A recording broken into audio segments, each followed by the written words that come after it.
Hey YouTube, it's Steve Robertson again, coming from Rescape, my YouTube channel that seeks to aid and benefit people by helping them be more aware or informed on their fundamental perceptual reality and how to do that and what that is and how, when altering that and aligning it more and more with truth, how that can change what one is able to do or become, and how when groups of people with finely attuned fundamental perception of reality with truth or what's actually there, when coming together, have the ability to transform the world. Today, well, first of all, in case no one notices, it's almost about to be Wednesday, and I normally post them on Sunday, and the reason I didn't post one, I've done this twice where I posted on Tuesday, and usually it's because I've been in a crisis of some sort, but today, or this week, I've actually just had nothing to say, and this may sound strange, but when I do things, write things, post videos, I never plan them, I never try to come up with something. It literally is it's like something that I understand needs to be said in that moment, and it happens to be Sunday, so then I do that. So I used to do that. I used to write it all the time. And eventually got to the point when I was writing, I was posting like 5 things a day on Facebook. I eventually had to go to Tumblr and make a blog because I didn't want to blow people's walls up with all the writing I was doing. But then over time that petered out, and I don't write much of anything anymore. I might write like 1 or 2 things every other week or something like that. And so if that happens with video making, then I might not be doing Rescape. And it has been petering out the past couple weeks. I've been less inclined to do videos, or I wouldn't really know until like the last second or something, and it kind of feels like I'm making these, forcing them. Even though I'm really not, it starts to feel that way. Like it's not really a joyful thing anymore. It's just something I'm doing. So this might be the last Rescape video. I won't be doing a closing video. If I don't have anything to say, I'm just not going to say anything. And I guess they'll still be posted on YouTube if you guys want to watch them. But today I want to talk about what I'm going to call the letter of the law. Or I guess it's not I'm calling it. There really is a saying, the letter of the law. And this video is going to be on the letter of the law and why it's even a concept. And of course, it's when brought up, it's always has negative connotations or whatever. Like you're following the letter of the law as opposed to the spirit of the law, which has positive connotations. But and the reason that I'm writing this now, it's actually 2 things are happening in my life. One's private and one's not as private, so I'll go into it a little bit. And the one that's not as private is I was talking to a gentleman today because I had spoken with a girl earlier, and I was giving her a reference to, or a network. I was networking with someone I knew, and because of her reputation in the group that we were in, he thought that she was trying to seduce me and that she has a boyfriend, even though she told me she had a boyfriend, and not in the intentional way. She happened to mention him in the course of our conversation, and we talked for like 10 minutes or whatever, 5 or 10 minutes, and it was very fruitful, and she's a very good person.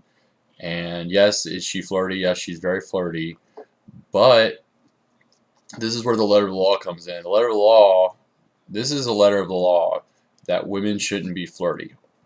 Because when you start talking about if it was the spirit of law, then it'd be like, well, how flirty could a woman be? But then what'll happen is you'll get a girl that will come in that's pretty, and all the guys like her, but none of the guys can have her. So instead of being, decent human beings and not being attracted to her anymore since she's off limits, they instead decide to bash her behind her back. And of course, I'm sure if they're watching this video, they would argue and say they're not doing that. But what it comes down to, and a side note for this video, is that if you have a person that you don't like, you don't associate with them. And if she comes to our group and she's a legitimate member of our group and then makes some people, jealous or uncomfortable, well, they don't have to associate with her. But then the issue becomes the social one, being like, well, how do you tell if you get, paired up with her, and then how do you tell her you don't want to be, without being rude? To my response being, well, it's a lot less rude than bashing her behind her back when she's not even knowing what's going on. And then the second thing that the letter of the law will do, I'll get into later, is that the letter of the law will victimize you. So if you follow the letter of the law, then literally what you're doing is you're saying if someone doesn't do such and such, then you're offended in some way, or they break the rules. And so it really is a victimization, even if it doesn't apply to you, even if you make group rules and then there's a very specific thing that really has nothing to do with anything else. But if you do that really specific thing, well, now they're a transgressor. And so what you just did, if it was a spirit of law, they could do that really little thing and it wouldn't mean anything, because you take responsibility for the fact that you as a person are not being harmed. But if it's a letter of law, then they get to decide. Whoever breaks that letter of the law gets to decide whether or not you feel harmed or whether you have your well-being or anything like that. because you gave them that power when you decided to make a rule that didn't apply.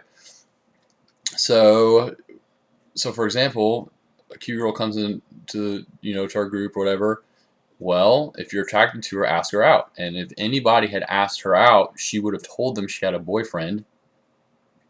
But for some reason, we play little frou-frou games, guys don't man up, and then we end up hanging out and then get offended when it turns out she has a boyfriend, when there was no reason for her to ever bring it up in the first place. But oh, she was definitely leading him on. So first you have to man up. The second thing is, if you aren't prepared to man up and ask her out, then you don't be attracted to her.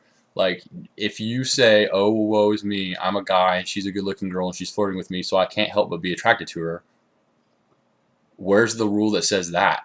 Like, there's no rule that says that. If you don't want to date her, you don't know anything else about her. If she's starting to be flirtatious, you can tell her you're uncomfortable. And if you're not, I mean, if you don't tell her, then it's completely on you. So a large part of this is that you're not a victim. If everybody understood that they're not a victim, there would be no letters of the law, because everybody would be operating in spirit. And in the spirit, there is no law. And so if something happened, like if a girl walks in and you're attracted to her, and you're not attracted to her enough to ask her out, or you don't have the balls to do that, so instead what you do, you disassociate. And if she starts flirting with you, you disassociate. And you don't get offended when she flirts with you and then starts flirting with another guy, or then, they're telling me stuff like, oh, how she makes her rounds and things like that, and she was doing it for other reasons that completely weren't true. Like, logically, I could tell them that it was not the case, but the fact that they were upset, she made them upset because she wasn't attracted to them, is what it was. And if you guys are watching this, I'm really sorry, but that's what happened. You may not be able to see it, because the same reason you can't see that she wasn't trying to manipulate you, but that is the case. So one of the things the letter of the law will do, besides causing people to victimize themselves, again, it's always the person that makes or agrees to the letter of the law is the one that's victimizing themselves, or gives away their power to where they can be victimized. The other thing the letter of the law does is it blocks love. You can't love someone while causing them to follow the letter of the law, because when you have a law, there's judgment. And if it's the letter of the law, by the definition of the concept, it's irrelevant. And so if you're judging someone based off an irrelevant measure, then you cannot do that and simultaneously be loving them. So that's why I'm sure it's written somewhere, like, love, like the spirit brings life. That's what Jesus said. But like, love flows freely in spirit for a reason, because there's no hindrances to that. So, and the spirit's more spontaneous, so it can respond appropriately to any situation, independent of having rules. And if you have the spirit, then you're more perceptive and aware of people's intentions, knowing that they probably weren't breaking them to begin with, except they did some specific action, and so now, therefore, all this other stuff must be happening that you don't know about, but you're just assuming. So this video's gone on for 8 minutes, but you guys get the idea. Basically, don't victimize yourself. If you have a rule that doesn't apply, the easiest way to get rid of that rule is just to acknowledge context. Just take a big gulping dose of truth and acknowledge context and realize it's not a relevant law. You have to let it go. If you don't let it go, it's a tension and it will control you. It will control you because you'll be victimizing yourself. So that is by letting other people control you. So even if we're not even if we're not powerful, it's because we're purposely giving away our power. So even then you're powerful. You're just powerfully choosing to not be powerful. So anyway, this is Steve, Rescape. I don't know. I used to say what week it was. I have no idea. But if you guys have any questions, just post in the comments. I might post something next week. I don't know if I'm going to have anything to post. This may be a goodbye video. I don't know. So, you guys take care. Thanks. Bye.